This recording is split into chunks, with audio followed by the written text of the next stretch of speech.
Ел бірлігін мақсат тұтқан Қазақстан Халқы Ассамблеясы қоғамдық келісім мен жалпыұлттық бірлікті нығайту жөніндегі мемлекеттік саясаттың жүйе құраушы институты болып табылады. Ассамблеяның қоғамдық құрылымдары еліміздің барлық өңірінде қызмет атқарады. Олардың құрамында 50 мыңнан астам азаматтың басы бірікті. Бүгінде ассамблея құрамында 583 адам бар. Олар беделді қоғам қайраткерлері, саясаткерлер, парламент және өңірлік мәслихат депутаттары, кәсіпкерлер, журналистер, шығармашылық және ғылыми зиялы қауым, ақсақалдар және тағы басқалары. Ассамблея әуел бастан елдің ынтымағын, елдің бірлігін, мемлекетіміздің күшеюіне ықпал ету, барлығы бір мемлекетіміздің мүддесінде еңбек етіп өмір сүре алуына оң ықпал ететін қоғамдық институт ретінде құрылды. Ең басты байлық, ең басты құнды қасиет ол ел бірлігі. Біз соның арқасында осы 30 жылдың ішінде, 32 жылдың ішінде таңымызды тыныш атырдық, кешімізді тыныш батырдық. Достықты сақтай білгеніміздің арқасында осы істе ассамблеяның рөлі үлкен. Мен өз басым осы істің басы қасында тұрғанымды мақтаныш етемін. История развития АМК, она неотделима от истории развития Казахстана. Казахстан единственная республика из всех бывших республик СССР, где ассамблея сыграла очень важную роль. Ассамблея народа Казахстана – это единство народа. Ынтымақ бар жерде рыс болады деп қазақтар айтады. Ассамблея народа Казахстана является уникальным университетом дружбы, который за эти года показал свое единство. И наше единство, оно непоколебимо сегодня. Я думаю, что самое главное, что за эти года была дружба, любовь, уважение. Елімізде 1 мыңнан астам этномәдени бірлестіктер мен олардың филиалдары бар. 411-і аккредиттеуден өтті. Оның ішінде 14 республикалық және 397 өңірлік бірлестік. Начало создания ассамблеи началось в 1992 году. Я помню это время. 1 марта собрана первая сессия Ассамблеи народа Казахстана. Она проходила в историческом здании на Старой площади. Создан был механизм. Сегодня в рамках Ассамблеи мы говорим о единстве, о дружбе, о взаимопомощи, о патриотизме, о любви к земле, к родине. У каждого вайдаха, я говорил, есть своя казахская история. И у казахов, очень многих моих друзей, есть друзья на Кавказе. Они до сих пор их ищут, находят, общаются. АНК – это организация, которая объединила всех казахстанцев, всех этносов в одно единое. Азербайджанцы очень благодарны казахскому народу тому, что в правительстве смогли организовать вот такой дом дружбы, чтобы объединить все этносы, чтобы все мы были под одним шанраком. Прежде всего хочется сказать, что спасибо большое казахскому народу. Казахский народ очень широкой души народ. Он принял. И всегда я родился, вырос в Казахстане. Мы стояли у истоков образования Ассамблеи народа Казахстана. Для нас, казахстанцев, на сегодняшний день реализация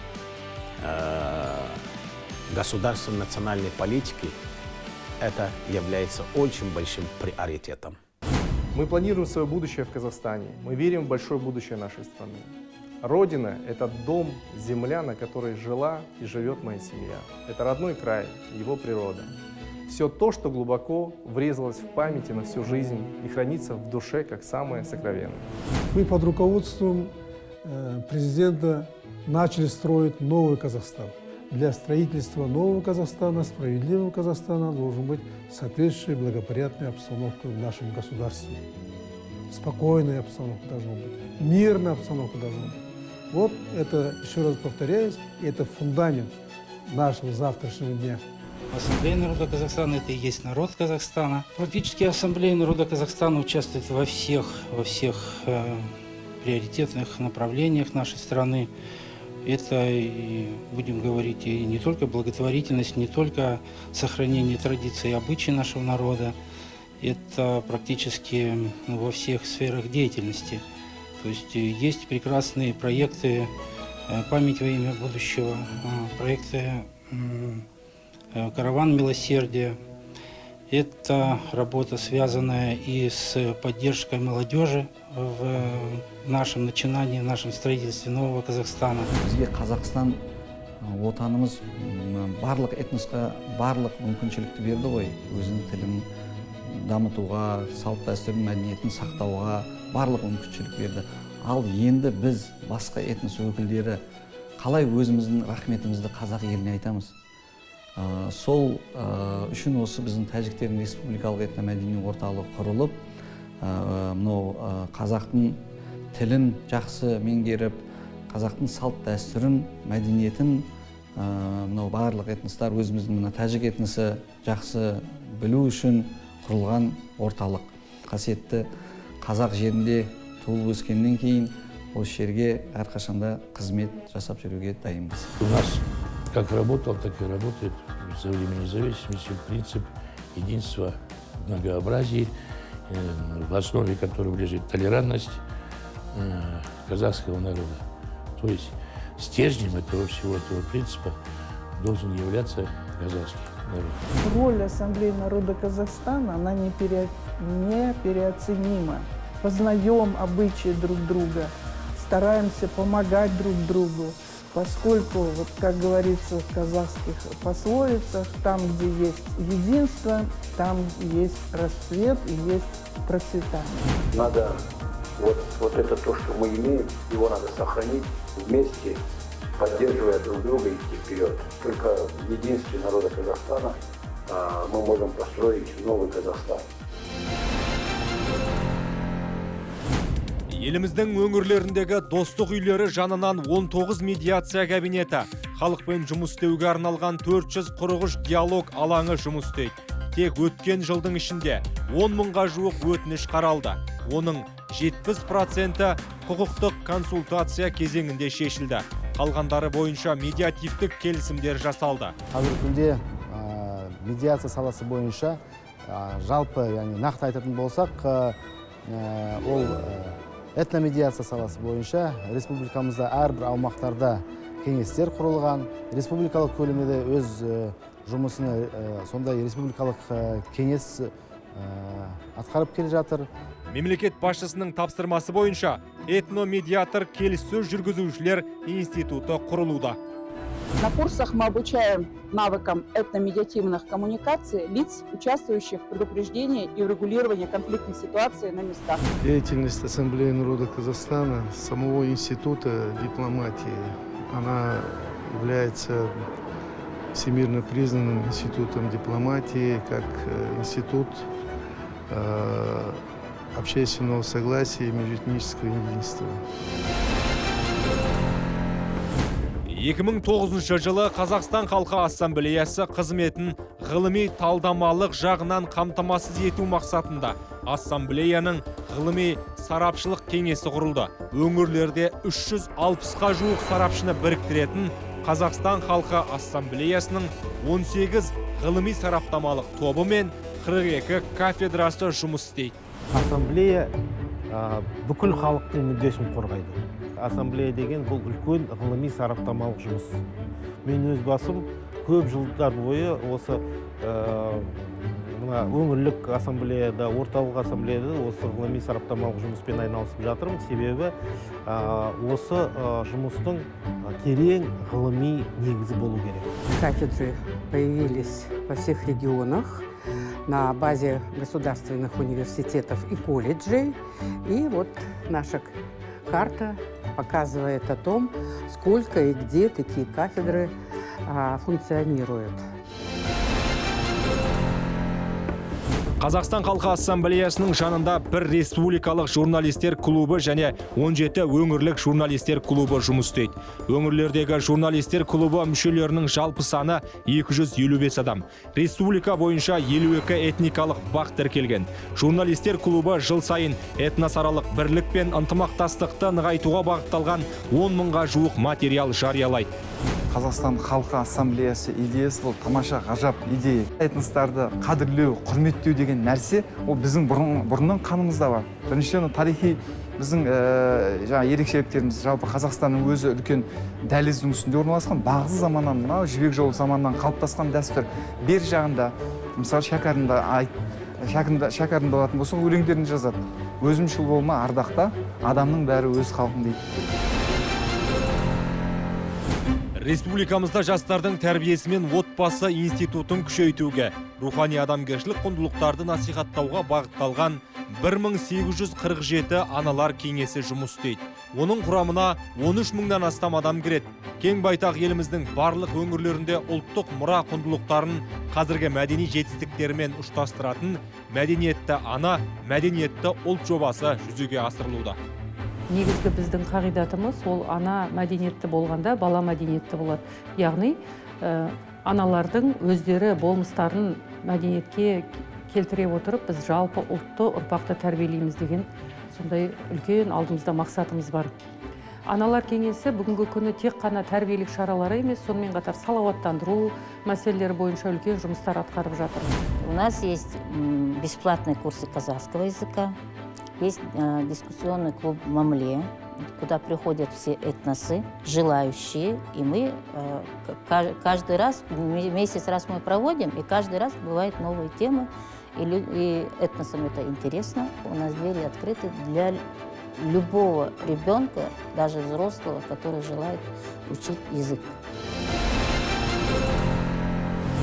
Барлық өңірлерде ассамблея жастары республикалық қоғамдық бірлестігі филиалдары белсенді жұмыс істейді. Бүгінгі таңда ұйымның активі 8000 жасты құрайды.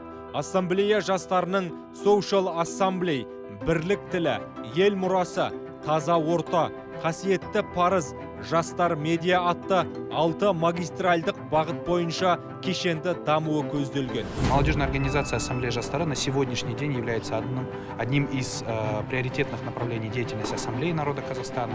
Наша главная задача – это создание возможностей для поддержки и развития молодежных инициатив. Ассамблея жастары мен жас сарбаз әскери патриоттық қозғалысы бірге отырып, еліміздегі жастардың бойында отансүйгіштік қабілетін тәрбиелеуге және де елінің нағыз патриоты болатын азаматтардың жарқын болашағы үшін қызмет жасайды. Сейчас мы как раз проходим еще и важную стадию реформ, в том числе в общественно-политической жизни. И ассамблея, она не остается в стороне, она остается в фокусе внимания. Вы знаете, что главой государства было предложено перенести квоту ассамблеи на уровень Верхней палаты парламента, и по рекомендации Совета Ассамблеи 5 кандидатов были предложены, утверждены главой государства. Думаю, что это позволит нам еще больше укрепить нашу модель межэтнического согласия. 2018 жылдан бастап Қазақстан халқы ассамблеясының халық дипломатиясы институты достық елшілері корпусы жемісті қызмет атқарып келеді. Бүгінде Қазақстан халқы ассамблеясының 14 достық елшісі Қазақстан мен шетел мемлекеттері халықтары арасындағы мәдени гуманитарлық және өзге де байланыстарды дамытуға белсенді атсалысуда. Достық елшілері Ресейде, Түркияда, Германияда, Аргентинада, Францияда, Әзербайжан, Армения, Өзбекстан, Тәжікстан, Қырғызстанда, Оңтүстік Кореяда, Польшада және Болгарияда қазақстандық бейбітшілік пен келісім моделін таныта отырып, өзге халықтармен өзара ынтымақтастықты дамытуда ерекше үлесін қосуда. Как посол дружбы Ассамблеи народа Казахстана во Франции хочу видеть, что институт АНК играет существенную роль в международной практике сближения культур. Я, как уроженец Казахстана, уроженец Алматинской области, проживающий в Германии, горжусь, что меня призвали быть послом народа Казахстана. С моей стороны проводится все возможное для мира, взаимопонимания и сотрудничества между нашими государствами. Я желаю всем участникам, желаю всем казахстанцам всего хорошего, благополучия и развития сотрудничества. С древних времен дружба узбекского и казахского народов, имеющих одинаковые отношения к культурному наследию, духовности и национальным ценностям, общие традиции и обычаи, вызывает восхищение у многих народов. Как справедливо заметил президент Республики Узбекистана, сам Создатель дал нам бесценное благословение быть соседями. Қазақстандағы ынтымақ, Қазақстандағы көп ұлттардың бірімдігі жалпы башқа елдерге де өрнек болуш керек. Сондықтан бүгінгі байрам құтты болсын. Ушул еліміздің ынтымағы ondan ары күшейе берсін. Елімізде ынтымақтастық болсын. Күшті Қазақстанның, жаңа Қазақстанның келешегі кең болсын. Бірлік, татулық және бейбітшілік біздің мызғымас құндылықтарымыз. Қазақстан Республикасының президенті Қасым Жомарт Тоқаев